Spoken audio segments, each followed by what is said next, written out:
That was it. No investments, no portfolio, no trading positions, just $300 million in cash to cover $7 billion in redemptions. On December 10th, 2008, Madoff called his sons Mark and Andrew into his office on the 17th floor of the Lipstick Building in Manhattan. He told them he wanted to pay employee bonuses early that year. His sons thought it was strange. They pressed him for an explanation. And that's when Bernie Madoff said the words that ended everything.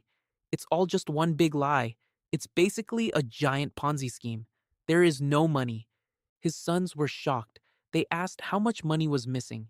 Madoff told them approximately $50 billion. His sons left the office. The next morning, they reported their father to the FBI. The FBI arrested Madoff on December 11th, 2008. When investigators started going through his firm's records, they discovered something that still shocks people today. For the final 13 years of operation, Madoff hadn't made a single legitimate trade. Not one. Every monthly statement showing gains, every trade confirmation, every performance report was completely fabricated. The entire $65 billion operation was managed by Madoff and a single assistant using a desktop computer.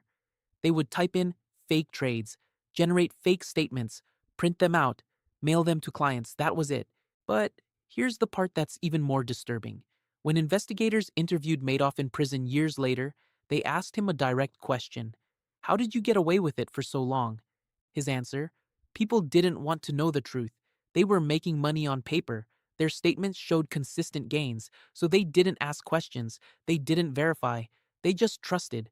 And when people like Harry Markopoulos did ask questions and submit evidence, the regulators didn't want to believe that someone as respected as Bernie Madoff could be running a fraud.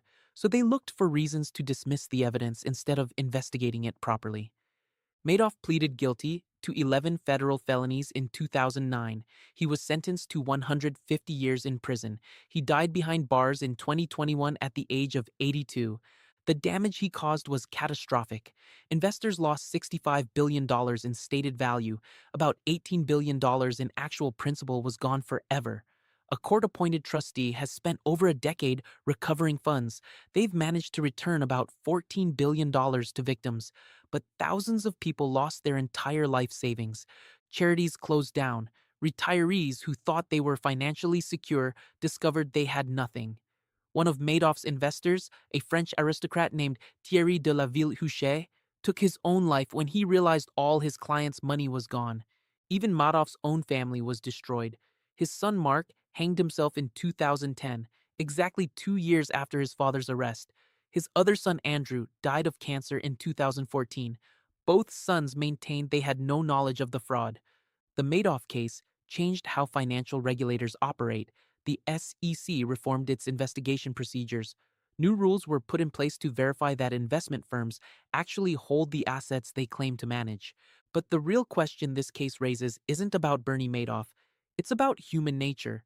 How did thousands of intelligent, wealthy, sophisticated investors hand over billions of dollars without verifying that the investments were real? The answer is uncomfortable because verifying would have required them to doubt. And doubt is uncomfortable. It's easier to trust. It's easier to believe that someone with a good reputation is telling the truth. Bernie Madoff understood that, and for 20 years he exploited it perfectly.